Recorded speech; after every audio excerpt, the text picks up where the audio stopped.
প্ৰিয় দৰ্শক, মই সঞ্জীৱ। আপোনালোক সকলোকে সঞ্জীৱ মটিভেশ্যনৰ অন্য এটা ভিডিঅ'লৈ স্বাগতম জনাইছোঁ।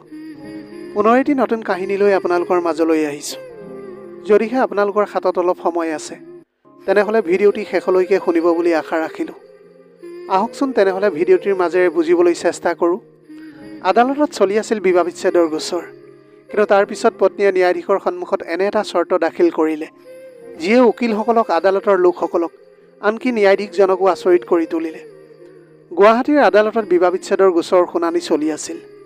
ন্যায়াধীশজনে ফাইলৰ পৰা চকু ওপৰলৈ কৰি সন্মুখত থিয় হৈ থকা মহিলাগৰাকীলৈ চালে। আপোনাৰ স্বামী ৰকি বৰুৱাৰ পৰা বিবাহ বিচ্ছেদ কৰিবলৈ সহমতনে? গোটেই আদালতটো স্তব্ধ হৈ পৰিল। সকলোৰে চকু পংখী বৰুৱাৰ ওপৰতে আছিল। পংখী বৰুৱাই দীঘলকৈ উশাহ এটা লৈ তাইৰ অন্তৰত থকা সকলো সাহস গোটাই ক'লে যে, হয় বিচাৰক মহোদয়, মই বিবাহ বিচ্ছেদ দিবলৈ সাজু আছোঁ। কিন্তু মোৰ এটা চৰ্ত আছে। সেই চৰ্ত পূৰণ নোহোৱালৈকে মই বিবাহ বিচ্ছেদৰ কাগজত চহী নকৰোঁ। এতিয়া পংখী বৰুৱাৰ এই বাক্যই আদালতৰ কোঠাটোত থকা মানুহক হতভম্ব কৰি তুলিছিল। উকিলসকলে ইজনে সিজনৰ ফালে চাবলৈ ধৰিলে। ৰকিৰ মুখখনো খেটা হৈ পৰিছিল। তেতিয়া বিচাৰকে চশমাযোৰ খুলি সুধিলে যে, কি চৰ্ত? পংখীৰ মাতটো এতিয়া আৰু কঁপি থকা নাছিল। তাইৰ মাতত এটা দৃঢ়তা আহিছিল। তাই ক'লে, বিবাহ বিচ্ছেদৰ কাগজত চহী কৰাৰ আগতে মই এটা নিশা মোৰ স্বামীৰ সৈতে তেওঁৰ কোঠাত পত্নীৰ সকলো অধিকাৰ ল'বলৈ বিচাৰোঁ। এই কথা শুনি আদালতত থকা সকলো মানুহ আচৰিত হৈ পৰিল। ৰকিৰ লাজ আৰু খঙত মুখখন ৰঙা পৰি গ'ল। ৰকিৰ উকিলজনে বহি থকা চকীখনৰ পৰা উঠি ক'লে, ক্ষমা কৰিব বিচাৰক মহোদয়, এইটো কথাত আমাৰ আপত্তি আছে। তেওঁ এইবোৰ আজে বাজে কথা কৈ আছে। এই দাবী সম্পূৰ্ণ অযুক্তিকৰ, অবৈধ আৰু লজ্জাজনক। মোৰ ক্লায়েণ্টৰ ভাৱমূৰ্তি কলংকিত কৰাৰ প্ৰয়াস কৰা হৈছে। তেওঁ মিছাতে আদালতৰ সময় অপচয় কৰিছে। আপুনি মনে মনে থাকক মিষ্টাৰ শৰ্মা। বিচাৰকৰ গধুৰ মাতটোৱে তেওঁক মৌন কৰি পেলালে। বিচাৰকৰ অভিজ্ঞ চকু দুটাই পংখীৰ মুখখন পঢ়িবলৈ চেষ্টা কৰিলে। তাৰপিছত তেওঁ ক'লে, মিছেছ বৰুৱা, আপুনি যি বিচাৰিছে সেয়া অস্বাভাৱিক কথা। কিন্তু মই জানিব বিচাৰোঁ এই অদ্ভুত চৰ্তৰ আঁৰত কি আছে। আপোনাৰ লগত আচলতে হৈছিল কি? এতিয়া পংখীৰ হুমুনিয়াবোৰ এতিয়া মুকলিকৈ ওলাই আহিছিল। তাই ক'লে, বিচাৰক মহোদয়, মোৰ বিয়া হোৱা 5 বছৰ হ'ল। আৰু এই 5 বছৰত মোৰ স্বামীয়ে মোক কেতিয়াও নিজৰ পত্নী বুলি গণ্য কৰা নাছিল। বোৱাৰী হৈ মই এইখন ঘৰলৈ আহিছিলোঁ, কিন্তু শেষত এজনী দাসী হৈ পৰিলোঁ। বিচাৰক মহোদয়ে বুজিলে যে এই বিষয়টো কেৱল বিবাহ বিচ্ছেদৰ কথা নহয়। ইয়াতে এগৰাকী নাৰীৰ অস্তিত্ব আৰু আত্মসন্মানৰ কথাটো জড়িত হৈ আছে। তাৰপিছত বিচাৰক মহোদয়ে লাজতে তলমূৰ কৰি থকা ৰকিৰ ফালে চালে। তেতিয়া পংখীয়ে ক'লে, বিচাৰক মহোদয়, আজিৰ পৰা 5 বছৰ আগতে মই আছিলোঁ এগৰাকী 25 বছৰীয়া ছোৱালী। মোৰ অন্তৰখনত হাজাৰটা সপোন আছিল। মোৰ বিয়া ৰকিৰ লগত ঠিক হ'ল। সি বহুজাতিক কোম্পানী এটাত উচ্চ পদবীত চাকৰি কৰিছিল। মোৰ বিয়াখনত দেউতাই নিজৰ সামৰ্থ্যৰ বাহিৰত খৰচ কৰিছিল। ঋণ লৈ মোক যৌতুকো দিছিল।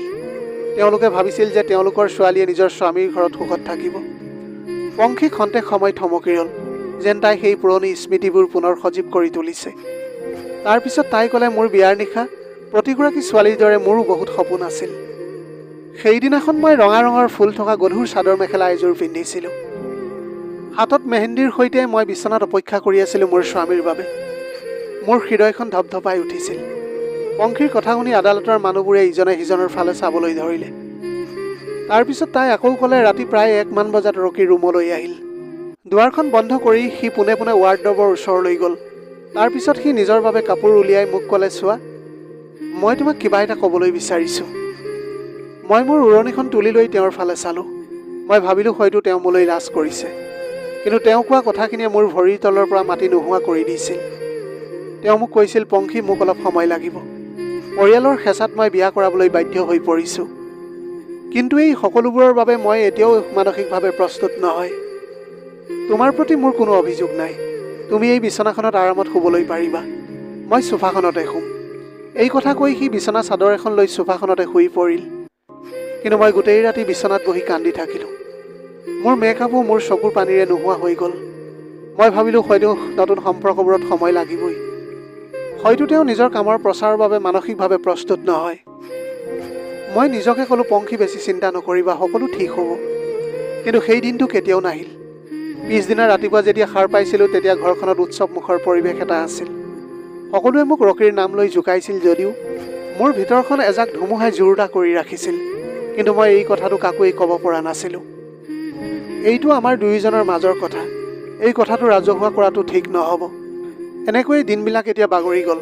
সপ্তাহ, মাহ আৰু তাৰ পিছত বছৰবোৰ পাৰ হৈ গ'ল। কিন্তু ৰকীৰ আচৰণবোৰ, ব্যৱহাৰ কেতিয়াও সলনি নহ'ল। আমি একেখন ঘৰতে দুজন অচিনাকি মানুহৰ দৰে জীয়াই থাকিবলৈ ধৰিলোঁ।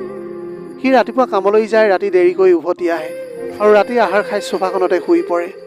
এতিয়া আমাৰ কথা বতৰাবিলাক এনেকুৱা হ'বলৈ ধৰিছিলে, হয় নাই, ৰাতি আহাৰত কি আছে, এইখিনিতে সীমাবদ্ধ হ'বলৈ ধৰিলে। পংখীৰ কথা শুনি ৰকীৰ উকিলজনে বাধা দিবলৈ চেষ্টা কৰি ক'লে, সন্মানীয় বিচাৰক মহোদয়, মোৰ ক্লায়েণ্টে তেওঁক সকলো সা সুবিধা দিছে। এটা ভাল ঘৰ, ঘৰত যাতে কাম কৰিব লগা নহয় তাৰ বাবে কাম কৰা মানুহ, টকা পইচা সকলো। উকিলজনৰ কথা শুনি পংখীয়ে খঙেৰে তেওঁৰ ফালে চাই ক'লে, এগৰাকী মহিলাক কেৱল সেইটোৱেই লাগে নেকি? আচলতে এগৰাকী পত্নীয়ে কেইটামান মৰম লগা কথা, অলপ সন্মান, অলপ মৰমৰ যোগ্য নহয় নেকি? বিচাৰক মহোদয়, মই তাৰ লগত বহুবাৰ কথা পাতিবলৈ চেষ্টা কৰিছিলোঁ। এদিন মই তাক সুধিলোঁ, ৰকী, মই কিবা ভুল কৰিছোঁ নেকি? তোমাৰ মোৰ ওপৰত খং কিয় আছে? কিন্তু সি মোক সদায় একেই উত্তৰ দি আছিল, নাই, তুমি একো ভুল কৰা নাই, মোক মাত্ৰ কিছু সময়ৰ প্ৰয়োজন আছে। এতিয়া মই মাত্ৰ তেওঁৰ বাবে এগৰাকী গৃহিণী হৈ পৰিলোঁ। তেওঁৰ কাপোৰ ইস্ত্ৰি কৰিছিলোঁ, তেওঁৰ প্ৰিয় খাদ্য ৰান্ধিছিলোঁ, ঘৰখন পৰিষ্কাৰ কৰি ৰাখিছিলোঁ, তাৰ মাক দেউতাকক সেৱা কৰিছিলোঁ। মই সকলো কৰি গৈছিলোঁ। কিন্তু তাৰ বিনিময়ত মই কি পালোঁ? কেৱল নিসংগতা। তাৰ বন্ধুবোৰ যেতিয়া ঘৰলৈ আহে তেতিয়া সি আৰু মই সিহঁতক চাই হাঁহি এহাল সুখী পতি পত্নীৰ অভিনয় কৰিবলৈ ধৰিছিলোঁ। কিন্তু সিহঁতবিলাক যোৱাৰ পাছত ঘৰখনত একেই নিস্তব্ধতাই বিৰাজ কৰিছিল। ঘৰখনত মৌনতাই মোক ভিতৰি ভিতৰি খুলি খাইছিল। মই তাক বহুবাৰ কৈছিলোঁ যে ব'লা আমি ক'ৰবালৈ ফুৰিবলৈ যাওঁ, এনেও অলপ খোজকাঢ়িবলৈ ওলাই যাওঁ, চিনেমা চাবলৈ যাওঁ। কিন্তু তাৰ উত্তৰ সদায় সাজু আছিল, নাই, মোৰ মন যোৱা নাই, আমি অহা সপ্তাহত যাম। কিন্তু সেই পিছৰ সপ্তাহটো কেতিয়াও নাহিল। এনেকৈ বিয়াৰ এবছৰ পাছৰ পৰাই মা দেউতাৰ ফোন আহিবলৈ ধৰিলে যে পংখী, ভাল খবৰটো কেতিয়া ক'বা? সেই সময়ত মই মাক কি ক'ম? মই তেওঁক কেনেকৈ ক'ম যে আমাৰ মাজত স্বামী স্ত্ৰীৰ সম্পৰ্কই নাই? মই তেওঁক অজুহাত দেখুৱাই ক'লোঁ যে মা, সি এতিয়া নিজৰ কেৰিয়াৰত মনোযোগ দিছে। মাক কোৱা এই মিছা কথাটোৱে মোক ভিতৰি ভিতৰি খুলি খাই পেলাইছিল। পৰিয়ালৰ যিকোনো বিয়াত উপস্থিত থকাটো মোৰ বাবে শাস্তিৰ দৰেই আছিল। আত্মীয়, ওচৰ চুবুৰীয়া সকলোৱে একেটাই প্ৰশ্ন সুধিছিল, পংখী কেঁচুৱা কেতিয়া হ'ব? তেওঁলোকৰ সহানুভূতি চাৱনিয়ে মোক কাঁড়ৰ দৰে বিন্ধিবলৈ ধৰিছিল। মানুহে ফুচফুচাই আলোচনা কৰিবলৈ আৰম্ভ কৰিছিল, হয়তো তাই চাগে কিবা এটা দুখ আছে। বিচাৰক মহোদয়, মই প্ৰতিদিনে মৰি মৰি জীয়াই আছোঁ। এদিন ৰাতি মই সাহস গোটাই ৰকীৰ লগত কথা পাতিলোঁ। ৰকী, গাঁওখনত মানুহে আমাৰ সন্তান নোহোৱাক লৈ কথা উলিয়াইছে।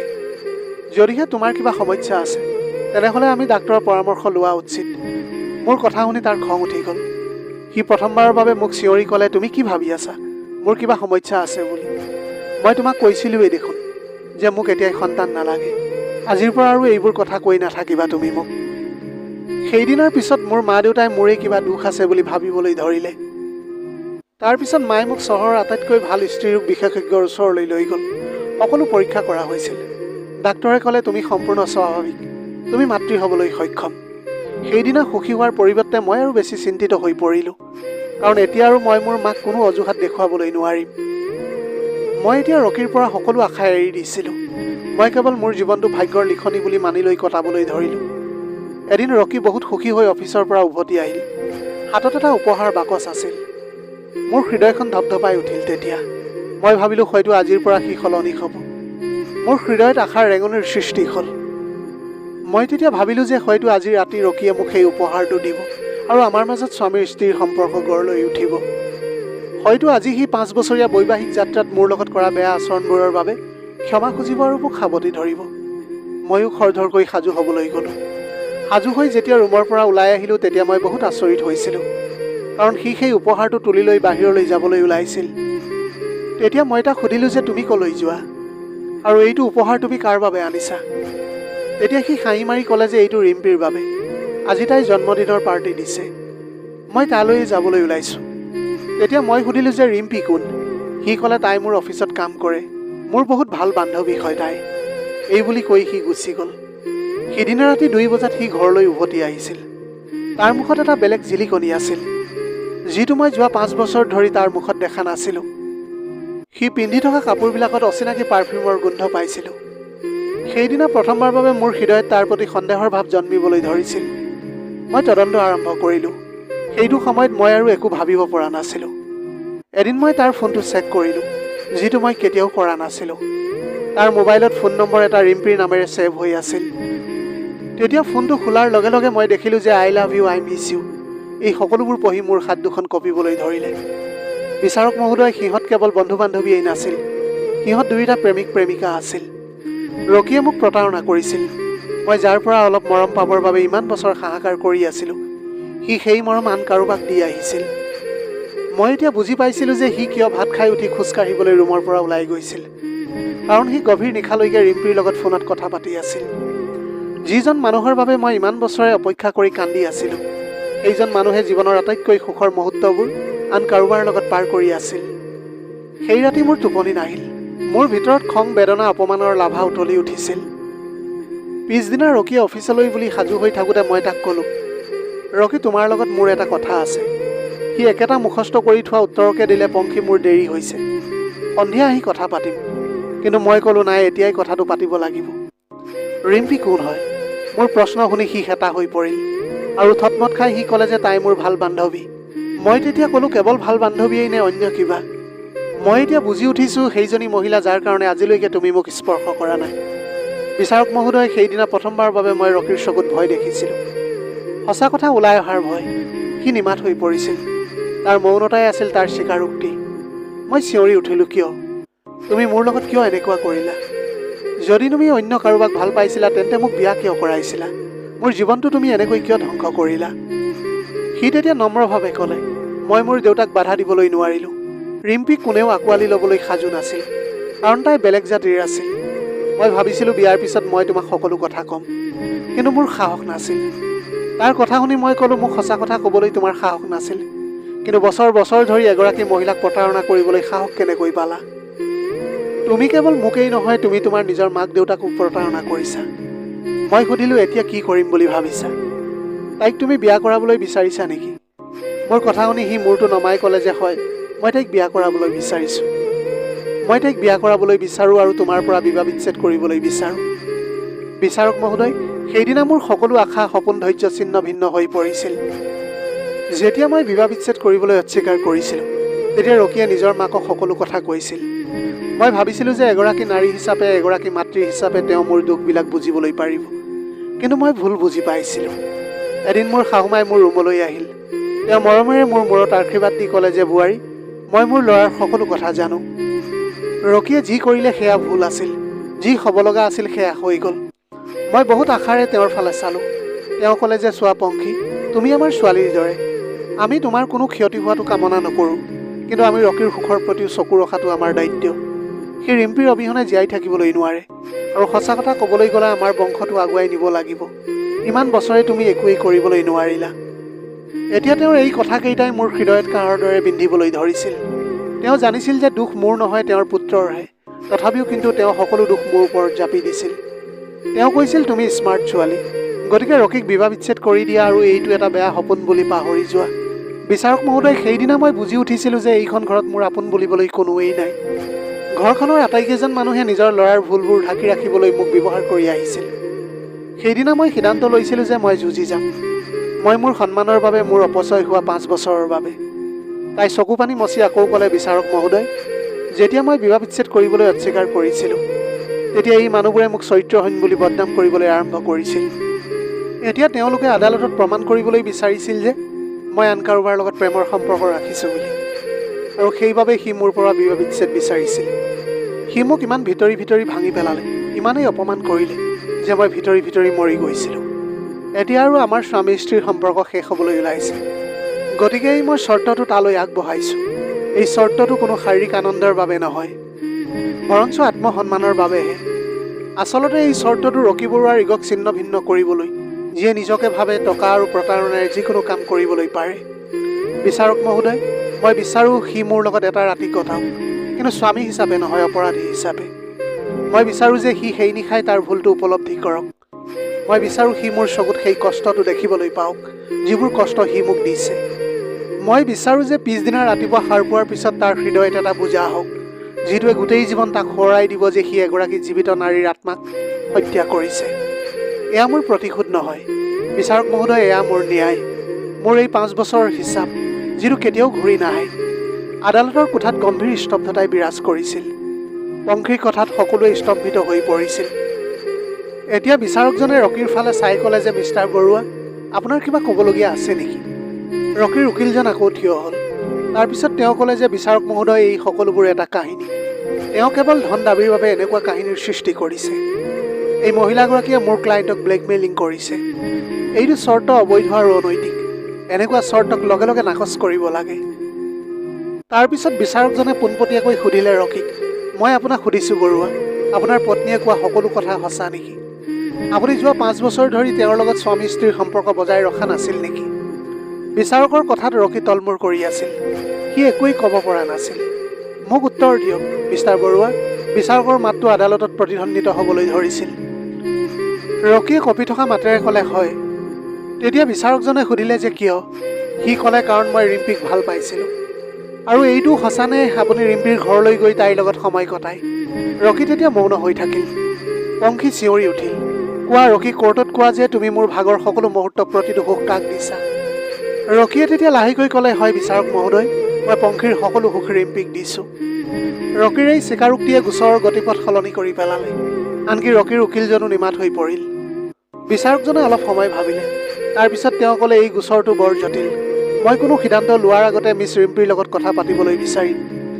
এই কথা শুনি ৰকী আৰু তেওঁৰ উকিল স্তম্ভিত হৈ পৰিল।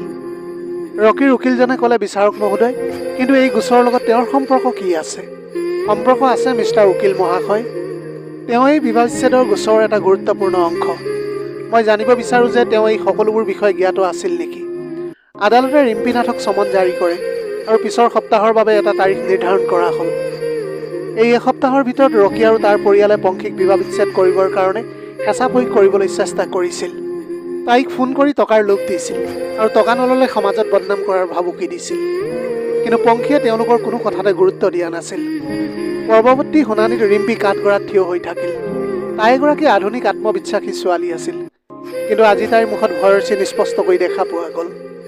বিচাৰকে তাইক সুধিলে, মিছ ৰিম্পী, আপুনি ৰকী বৰুৱাক চিনি পায় নেকি? তাই তেতিয়া হয় বুলি ক'লে।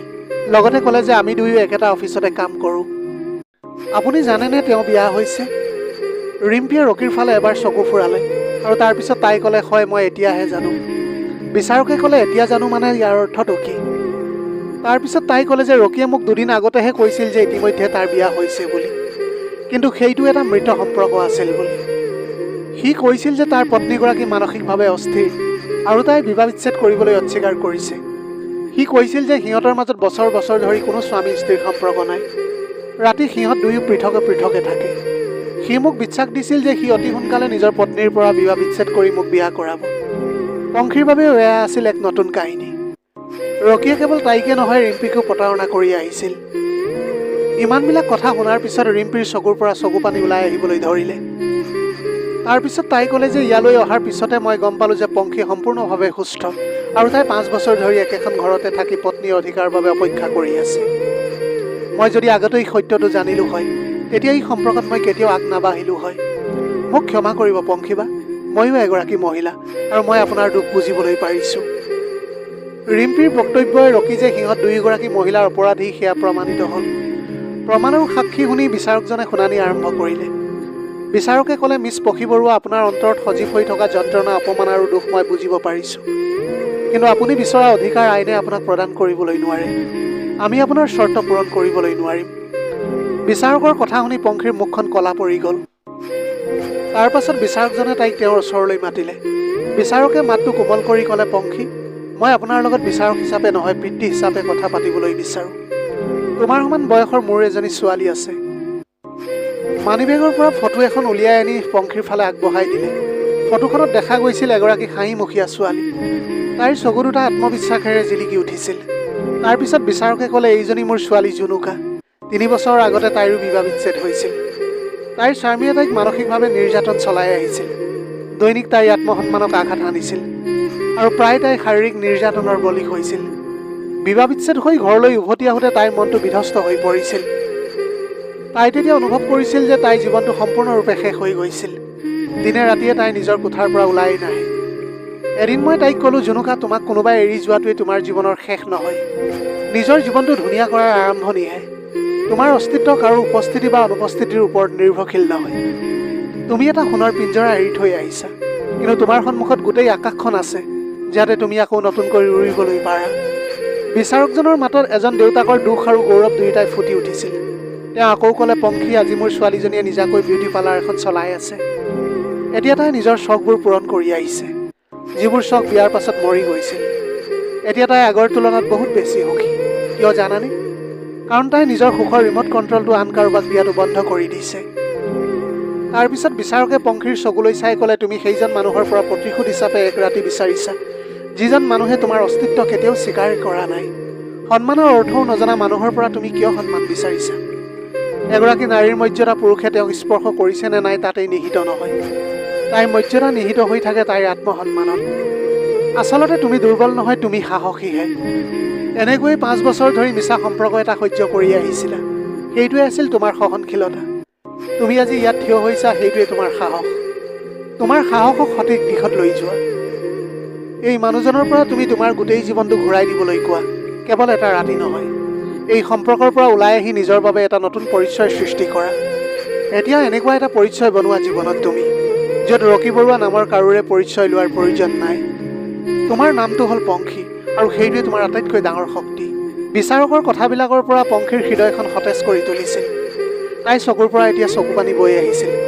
কিন্তু আজি এই চকু পানীবোৰ অসহায়তাৰ বাবে নহয়, নতুনকৈ পোৱা শক্তিবোৰৰ বাবেহে আছিল। তাই নিজৰ ভৱিষ্যতৰ বাটটো স্পষ্টকৈ দেখা পালে। তাই নিজকে স্থিৰ কৰি থিয় হ'ল আৰু দৃঢ় মাতেৰে ক'লে যে, বিচাৰক মহোদয়, এতিয়া মই মোৰ চৰ্তটো ঘূৰাই লৈছোঁ। কিন্তু মই এই মানুহজনৰ পৰা বিবাহ বিচ্ছেদ বিচাৰোঁ, আৰু মই অপচয় কৰা 5 বছৰ ক্ষতিপূৰণ বিচাৰোঁ। ইয়াৰ পিছত যি হ'ল সেয়া আছিল আদালতৰ ইতিহাসত লিপিবদ্ধ হোৱা এটা গোচৰ। বিচাৰকে লগে লগে বিবাহ বিচ্ছেদ মঞ্জুৰ কৰিলে, আৰু ৰকিক আৱেগিক নিষ্ঠুৰতাৰ বাবে কঠোৰ শাস্তি দিয়া হ'ল। পংখীক ক্ষতিপূৰণ হিচাপে 25 লাখ টকা আৰু তেওঁৰ বাবে এটা ফ্লেট দিবলৈ কোৱা হ'ল। এতিয়া মহিলাৰ মৰ্যাদাৰ অৰ্থ বুজিবলৈ ৰকিক প্ৰতি সপ্তাহৰ শেষৰ ফালে মহিলা আশ্ৰয় শিবিৰত সামূহিক সেৱা আগবঢ়াবলৈ নিৰ্দেশ দিয়া হ'ল। বিচাৰকৰ এই সিদ্ধান্তই ৰকি আৰু তাৰ পৰিয়ালক হতবাক কৰি তুলিছিল। কোৰ্টৰ পৰা ওলাই অহাৰ লগে লগে পংখীয়ে নিজৰ মূৰটো ওপৰলৈ তুলি ধৰিলে। তাই এতিয়া মুক্ত হৈ পৰিছিল। তেনেতে ৰিম্পীয়ে ক'লে, পংখী বা, মই তোমাৰ লগত 2 মিনিট কথা পাতিবলৈ পাৰোঁনে? পংখী লগে লগে থমকি ৰ'ল। ৰিম্পীয়ে ক'লে, মই জানো যে ক্ষমা খুজিলে তোমাৰ কষ্ট কম নহ'ব, কিন্তু তথাপিও মই ক্ষমা খুজিবলৈ বিচাৰিছোঁ। সঁচাকৈয়ে মই একোৱেই নাজানিছিলোঁ। পংখীয়ে ৰিম্পীৰ মুখত প্ৰকৃত অনুশোচনা দেখিছিল। তাই ক'লে, ইয়াত তোমাৰ কোনো দুখ নাই ৰিম্পী। আচলতে দুখ সেইজন পুৰুষৰহে যিয়ে আমাৰ দুয়োকে বিশ্বাসঘাতকতা কৰিছিল। তুমি এতিয়া নিজৰ যত্ন ল'বা, আৰু ভৱিষ্যতে কাকোৱে অন্ধভাৱে বিশ্বাস নকৰিবা। এই কথা কৈ পংখী আগবাঢ়ি গ'ল। ৰকি কিছু দূৰৈত পৰাজিত হৈ লাজতে থিয় হৈ থাকিল। কিন্তু ৰিম্পীয়ে তাৰ ফালে মুখখন বেকা কৰি তাক একো নোকোৱাকৈ গুচি গ'ল। আজি সি কেৱল এটা গোচৰেই নহয়, তাৰ সুনাম, টকা পইচা, ৰিম্পীৰ প্ৰতি থকা আস্থাও হেৰুৱাই পেলাইছিল। আনফালে এতিয়া পংখীয়ে পৰিয়ালৰ সৈতে নতুন জীৱনৰ আৰম্ভণি কৰিবলৈ ওলাইছিল। তাই এতিয়া নিজৰ লক্ষ্যৰ দিশে খোজ দিবলৈ আৰম্ভ কৰিছে। এয়াই আছিল তাইৰ জীৱনৰ আত্মসন্মানৰ জীৱনৰ আৰম্ভণি। প্ৰিয় দৰ্শক, এইটোৱে আছিল আজিৰ কাহিনী। যদিহে ভাল লাগিল তেনেহ'লে লগৰ বন্ধু বান্ধৱীসকলৰ মাজত শ্বেয়াৰ কৰিবলৈ নাপাহৰিব। আপোনালোকৰ গোটেই জীৱনটো হাঁহিৰে উপচি পৰক। পাৰিলে দুখীয়াজনক অলপ সহায় কৰিবলৈ চেষ্টা কৰিব। আপোনালোকৰ অকণমান সঁহাৰিয়ে যদি কোনোবা এজন দুখীয়াৰ জীৱনটো সলনি কৰিবলৈ পাৰে, তাতকৈ পুণ্যৰ কাম আৰু এইখন পৃথিৱীত একোৱেই হ'ব নোৱাৰে। Have a nice day.